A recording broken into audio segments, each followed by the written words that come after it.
ರೈತ ಬಾಂಧವರು ನಮಸ್ಕಾರ.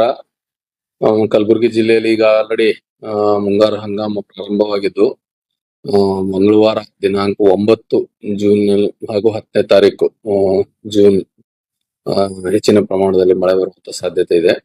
ಅದಕ್ಕೆ ತಾವೆಲ್ಲರೂ ರಸಗೊಬ್ಬರ ಬೀಜ ಸಂಗ್ರಹಿಸುವ ಕಾರ್ಯಕ್ರಮವನ್ನು ಈಗ ಆಲ್ರೆಡಿ ತಾವು ಮಾಡಿದಿರಿ.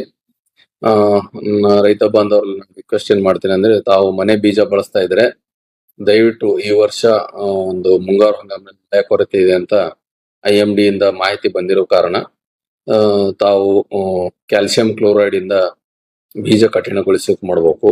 ರೈಜೋಬಿಯಂ ಟ್ರೈಕೋಡರ್ಮಾ ಮತ್ತ ವ್ಯಾಮ್ ಅಂತ ಸಿಗ್ತದೆ, ಇದರಿಂದ ಬೀಜೋಪಚಾರ ಮಾಡಬೇಕು.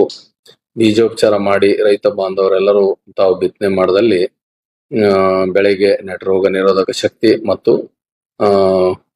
ಮತ್ತೆ ಇದು ಒಂದು ನಮ್ಮ ಬರ ನಿರೋಧಕ ಶಕ್ತಿ, ಅದರ ಜೊತೆಗೆ ರೈಜೋಬಿಯಂ ಟ್ರೀಟ್ಮೆಂಟ್ ಮಾಡೋದ್ರಿಂದ ಸಾರ್ವಜನಿಕ ಒಂದು ಉತ್ಪಾದನೆ ಮಾಡುವಂತ ಹೆಚ್ಚಿನ ಪ್ರಮಾಣದಲ್ಲಿ ಶಕ್ತಿ ಬರ್ತದೆ.